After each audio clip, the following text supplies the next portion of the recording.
ẹ bá mi pàtẹ́wọ́ fún àti rí ìkọ̀kan ẹ má ti ẹ jókòó ó sì lọ díẹ̀ sí i kò tí ì lọ ó sì ní iṣẹ́ tó máa ṣe ní ìsinsìn ṣùgbọ́n tẹ́ bá gbọ́ bàbá àti ọmọ lórí Wise FM ní every Sunday agogo 5 títí di 5:45 ní every Sunday tẹ́ bá ṣe ń gbọ́ bàbá ẹ máa gbọ́ ọmọ ẹni tó ń sọ̀rọ̀ rèé bàbá tó ń sọ̀rọ̀ rèé àjọ tí ò ní wà láàánú àwa máa ń gbà á àjọ 1 million àjọ 500 àjọ 250 àwọn àjọ tá a máa ń gbà nìyẹn Olúwa yóò ràn wá lọ́wọ́ ẹ jẹ́ bá mi gbé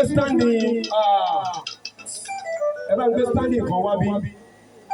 ẹ máa mọ̀ pé tálẹ̀tì pọ̀ ọmọ ìmáà ló gbọ́ngàn ó yẹ ọmọ àjọ sí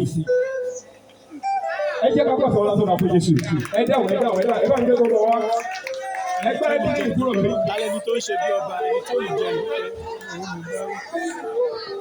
tálẹ́ni tó ń ṣe bí ọba ẹni tó ní jẹ dúpẹ́ ṣó ti lè fi iṣẹ́.